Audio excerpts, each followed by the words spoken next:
Lesson 36. We continue with the philosophy of the Kleshas according to the Yoga Sutras of Patanjali. Chapter 2, Sutra 16. One of my favorite sutras. The misery which is not yet come can and is to be avoided.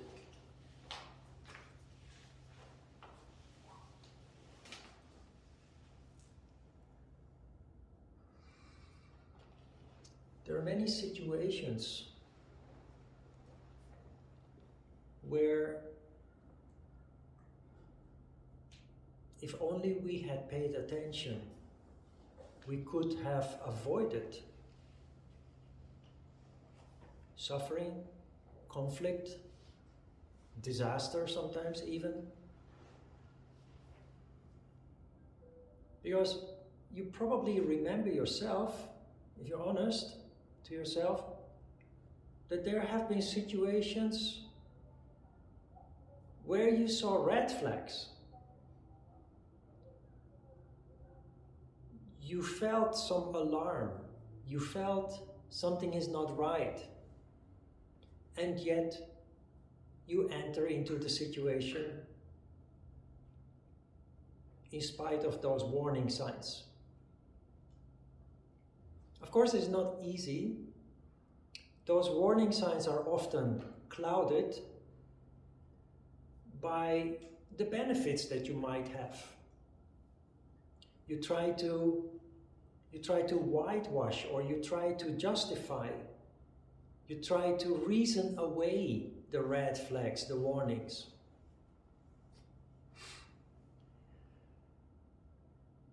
Misery that has not come yet can be avoided. There's so many situations. When we limit this to yoga, this is prompting you to practice yoga. Why?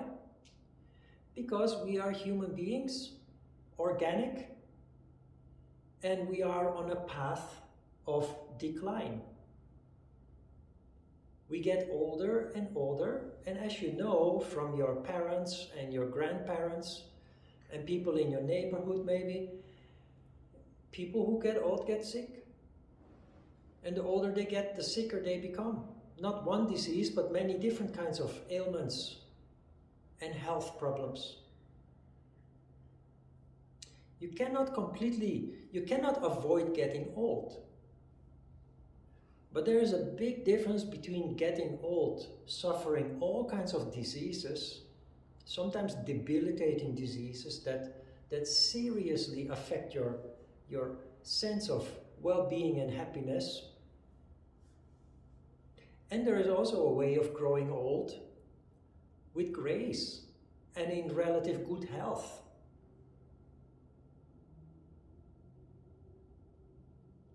And we all know. We know that to be healthy, we need to take action. But we are human, and so subconsciously there's always this voice that whispers in our ears excuses not to do what we actually must be doing. But now we are yogis. And we become conscious of that voice that whispers in our ears,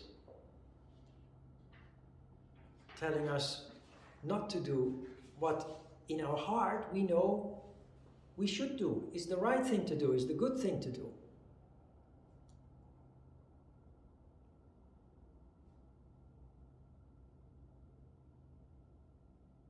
In the yoga studio in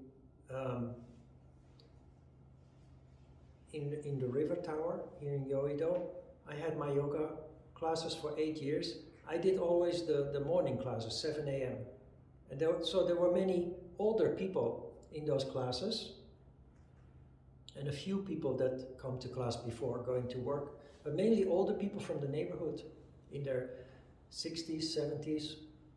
And there was one lady who was very, very enthusiastic about my classes. And She dragged me around town to introduce me to people that she thought needed to meet me and see me because she thought I was very special.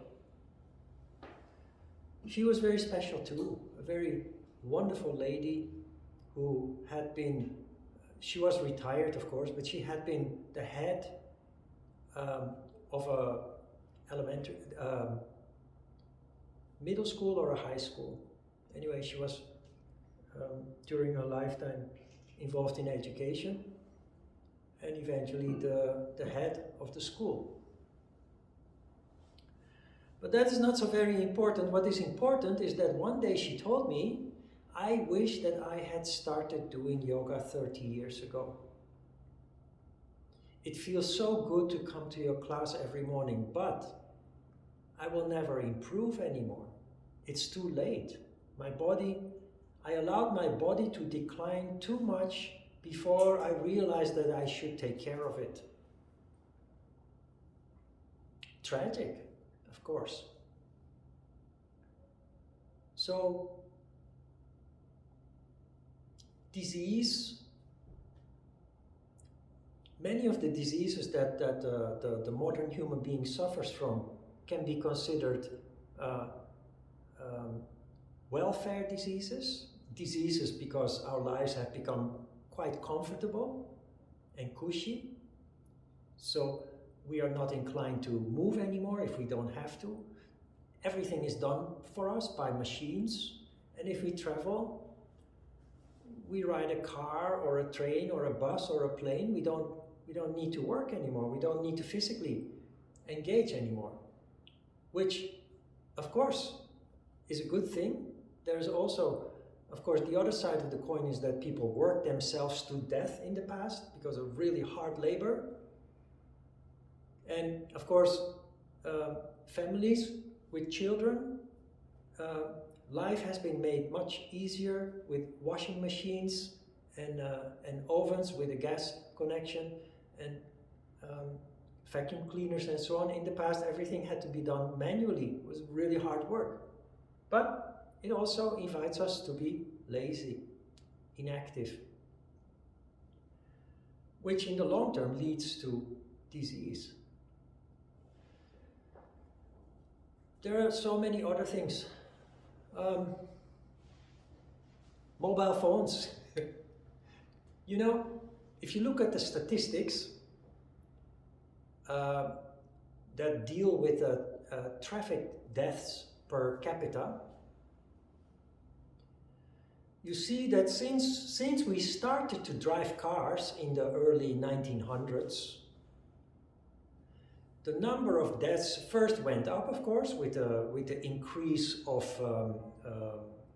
people starting to drive, with the increase of automobiles. But then, after the Second World War, when everybody was driving, the governments have been working very hard to improve the infrastructure with clear traffic signs. Cars have become safer and what have you. So ever since then, the number of deaths have been declining very steadily until very recently. In spite of the increasing improvements that are made to the infrastructure and cars, the number of deaths per 1,000 people started to rise again after decades of going down. Why? Because people can't control their urge to check their mobile phone. They hear a ping of their mobile phone while they are driving, and they should not touch their phone because it distracts. But because of something inside, they have to check. And they check, and then they feel the need to reply. So they reply with a text message, and in the meantime, they crash into another car, or a pedestrian, or into a tree. Research shows that people who are engaged with their mobile phones drive more dangerously than people who are drunk, or at least as dangerous as people who are drunk. Many of the accidents that happen these days are caused by the driver being distracted by the mobile phone. Simple. I never touch my phone when I'm in my car. If I hear a message, I feel like everybody else the urge to, because you're curious, your ego steps in. Oh, somebody is texting me. Then I say, no, I will check it when I arrive. I will check it when I'm at the gas station, or when I arrive at home, or when I arrive at my destination. And I stick to that because I know how dangerous it is. And I don't want to end up in an accident with all the misery that comes with it. If you don't die, you end up in a hospital, you have to pay a lot of damage, not only for yourself, you have an insurance, but you always have to pay some of the damage, but also to other people who you have affected with you. So you get the picture, right? It's something that is avoidable if you can control your urge to pick up your phone and check who is contacting you. You also see people crossing the road. Sometimes I'm like, oh my God, no. I'm cringing because I see somebody crossing the crosswalk totally absorbed in their phone. They don't watch. They don't look to the left. When I grew up as a child, we were taught also in school, if you cross a road, you have to watch left, right, and left, and then you walk. And while you walk, you keep watching left and right. If you do that, you never have an accident. I see people walking, crossing the crosswalk. Even though the light is green, there are cars that jump the red light. And they are walking like this. Impossible. If you are the least bit sensitive, the least bit conscious, you cannot ignore the danger that comes from that. And yet, if you observe, when you walk in the street, you see this all the time. These days, most people walk with their mobile phone in their hand, reading the news, watching a video, and they continue doing that when crossing the road. The misery that has not come can and must be avoided. Patanjali here is saying, don't be stupid. You know that it is dangerous. You know where it can lead to. So why would you even go there? Why would you even engage in it? The misery which has not come can and must be avoided. There is no symbolism here. All sutras, almost all of them, are described in symbolical language, but this cannot be clearer. It's up to us.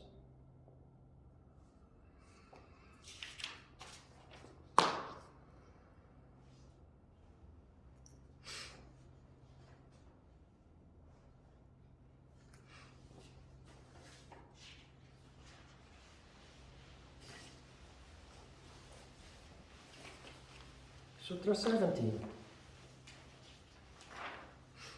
Oh wait, in relation to Sutra 16 this, about helping other people solve their problems. As a yogi, you become more conscious and you become also compassionate. This means that you want to help, you recognize when people are in trouble and you want to help. Now there are several things here. One is, of course, if people don't want to be helped, anything you do is not going to lead to anything. It's not going to help. So very frustrating for you if you want to help. But another thing is that misery happens in our lives to teach us something. You understand where this is going? If you see somebody who is in trouble and you solve the problem for them, it will simply happen again. They will be in trouble soon again. Why? Misery occurs to teach us something, to make us aware of something. If somebody else solves your problem for you, you're not being forced to learn that valuable lesson in life, so you're going to make that mistake again. So if you help people solve their problems, You do that by not solving the problems for them, you help them. You give them some advice, maybe a little bit of support, but you help them in such a way that they still have to do it by themselves. Just with a little bit of help, a little bit of guidance, a little bit of support. And that is how they will grow from the misery they are experiencing. 17. The cause of that which is to be avoided is the union of the seer and the seen. Now, this is again about ego. This is again about all the misery that we go through because of conflicts, because of emotions. The seer is the crown chakra. But the crown chakra looks to the world through the intellect. While the crown chakra is pure, the intellect is conditioned. And the intellect, in combination with ego, causes us to identify with what we observe. So we're not objective anymore, we're not neutral anymore. We put labels on everything, and it leads to conflicts, because we get angry, because we get upset, because we identify with situations. We identify with, we label things good and bad, and when it's bad, it's accompanied by a negative emotion. If you are able to take a step back and view from the crown chakra, you look at things in a very objective manner. And you leave ego out of the picture, which is a very efficient way to understand the essence of what you're dealing with and to avoid ending up in misery, ending up suffering from the situation. Emotions generally are suffering. Emotions occur because we have a thought that is loaded with ego. It is the ego that steps in, that leads to the upheaval, to the emotion, to the conflict occurring. Conflicts wouldn't occur if there were no ego involved.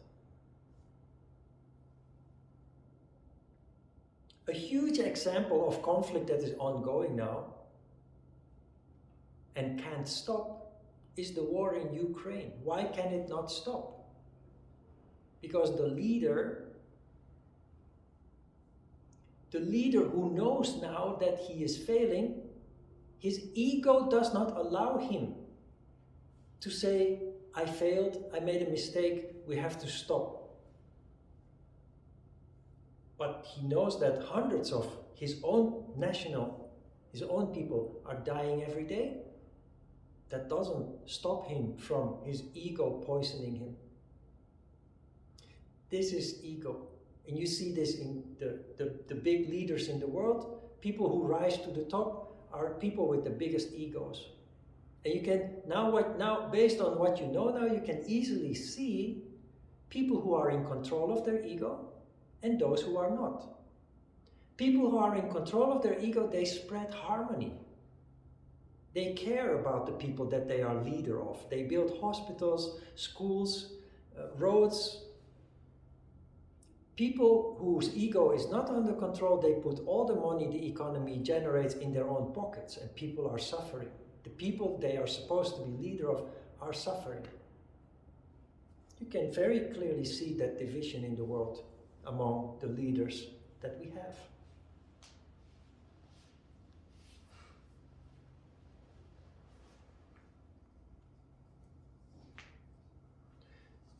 What can you do about this is, of course, the first step is, of course, awareness. When you are struck with some form of conflict, or when you are struck with an overwhelming emotion, the first step is to say to yourself, hey, I notice what is happening with me. Now let me calmly try to understand what is going on here and why. That already goes a long way in taking the pinch out of it, in calming things down so that you can rationally look at what is happening and work towards a solution rather than losing yourself in emotion and eventually a conflict or misery of some form. It's all about consciousness, all about awareness, but it is also about you consciously deciding to step in and not to let it happen. Which brings us back to the previous sutra. There are many of us who have started practicing yoga years ago, who have studied yoga on a high level, and who still fall into the trap of emotions. Why? Because we're only human. But when you're at that level, we should know better. When it happens, step in, take control.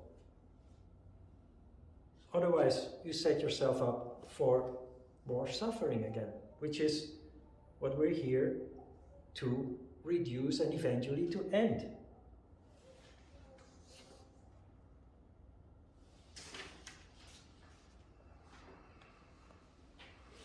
Sutra 18 starts with the question, what is the nature of the known?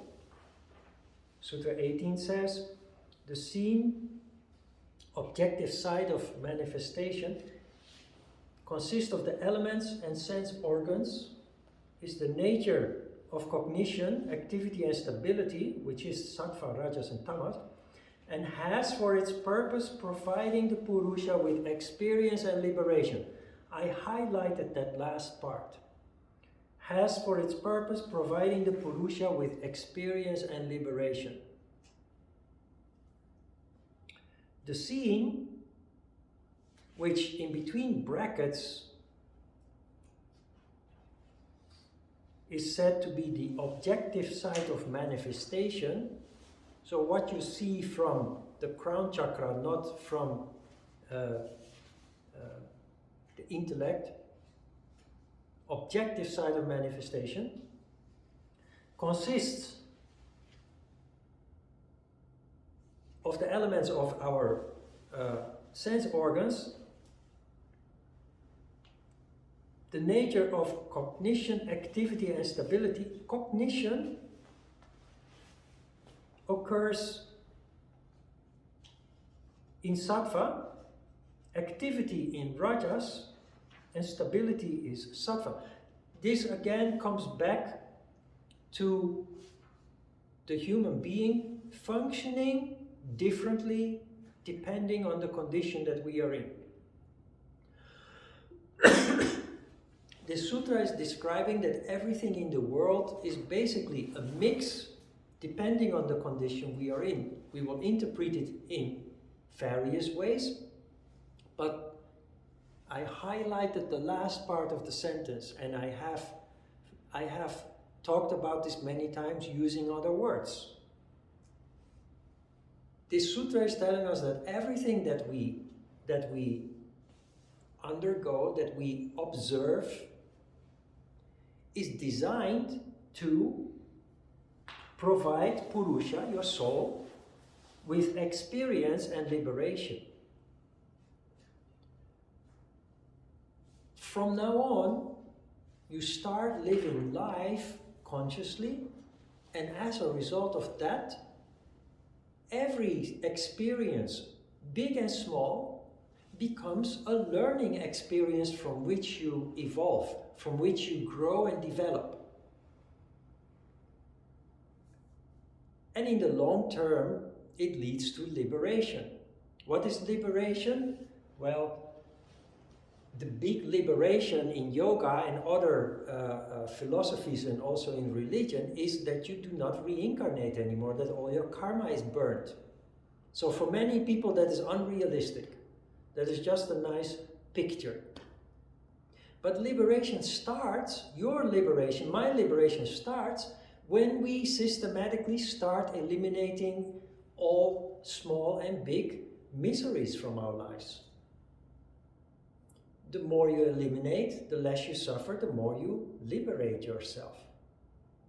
Liberation is also that you become self-conscious and that you see beyond how you are conditioned since you were born by your upbringing, by the media, by your culture, your nationality. We are all conditioned based on where we come from, the house where we were born. We identify with those elements when we are ignorant, in the ignorant condition. But we are also prisoner of these this conditioning and those identifications. So when you realize that, you become a global citizen. You become a universal human being. Less influenced by how you are conditioned and more following your heart, your heart's content. More based on soul consciousness. That is true liberation. That you throw off the shackles of past conditioning.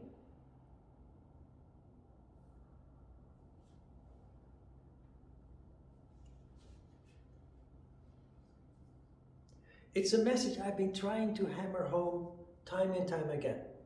Whenever you experience conflict, misery, failure, ego has a tendency to catch up with you, so you drown in the negative sentiment. But our task is to go beyond that, to leave ego out of it and learn something from it. Learn from our mistakes. Learn from the conflicts that occur in our lives, because it tells us something about the people we're dealing with, for sure, but that's irrelevant for us. Other people do wrong all the time. But if you only keep looking at what other people do, we will never improve, never grow, because we are part of the process. When we start looking at ourselves, we learn something new. It will allow us next time to avoid it. Avoid the situation, avoid certain people, avoid emotions that you know are going to cause turmoil, conflict, etc. The world is your playground. It will come back in another sutra. The world is your play. Life is serious business, of course. I don't say playground in a frivolous way. It's serious business. But while playing, you grow. When you start playing consciously, you grow enormously. Every yoga practitioner who lives in this way ends up on a very dynamic path of growth and development for the rest of your life. After 10 years, you will realize how much you have progressed, how much you have changed. And you look at other people and you see how much they have stood still. If I look at my family, friends I left behind 25 years ago when I came to Korea, none of them has actually changed in any significant way. Only got older. I got older too, but I constantly changed, constantly evolved, constantly matured. And that is the path that every yoga practitioner will be on. Because you start living consciously, because you start learning every interaction, every occurrence, every happening becomes a new insight, becomes a new lesson in life, in the complexities in life, small and big.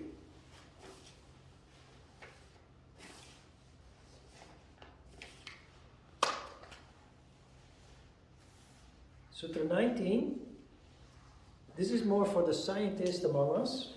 The stages of the gunas are the particular, the universal, the differentiated, and the undifferentiated.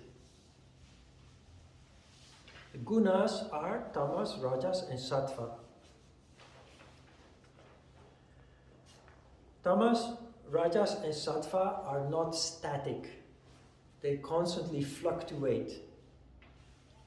You can experience fear in Muladhara chakra because there is a flash of tamas, while at the same time you have a flash of insight in the crown chakra. Your energy is not only in Muladhara chakra or only in the crown chakra. It faster than the speed of light, it fluctuates. And because it is so fast, we do not notice it, we do not realize it. Situations also evolve. First, there is the seed of a certain situation. That means nothing has happened yet. But the yogi, having developed a much sharper observation, already feels the potential of something that hasn't happened yet. Because you sense the energy, you sense the vibration. To make this easier to understand, if you as a yogi would have gone to Itaewon on the night of the disaster, hours before it happened, you would already have felt it. You would have felt some maybe almost subconsciously and very subtle, but you would have felt something is off. And it would have made you decide to go home or to go elsewhere. That is your ability to predict something. It hasn't happened yet, but the potential is there. The vibration is already starting to grow. And while most people are oblivious, most people realize only that the situation is there when it is full blown, as you have seen, leading to so many victims. The yogi feels it hours before it actually takes place. And this is of course a huge event, but this applies also to subtle situations, to subtle experiences, to how you interact with your partner, how you interact with your colleagues. You become much more sensitive in a positive way.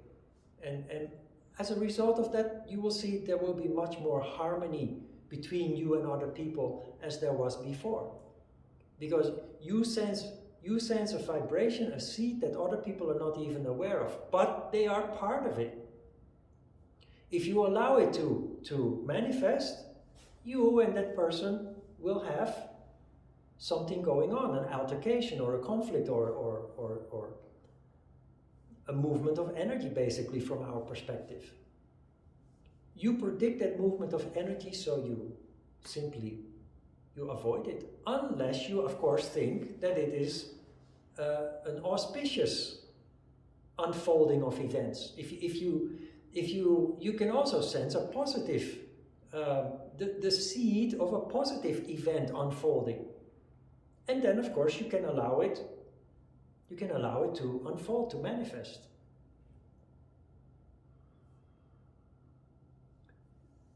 The sutra is simply acknowledging that nothing is static. Everything starts with a seed that most people do not detect. Then it will slowly start to evolve. It will slowly start to manifest. Like when we had this yin-yang model on the board, where you start with Purusha and then you have the unmanifested self. It's the self, but it hasn't manifested yet. How do you explain something like that?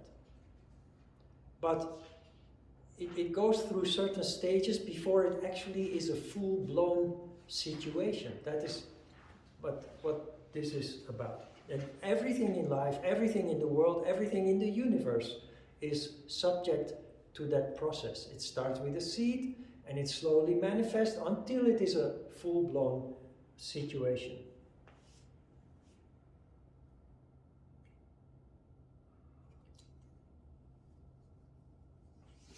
Questions?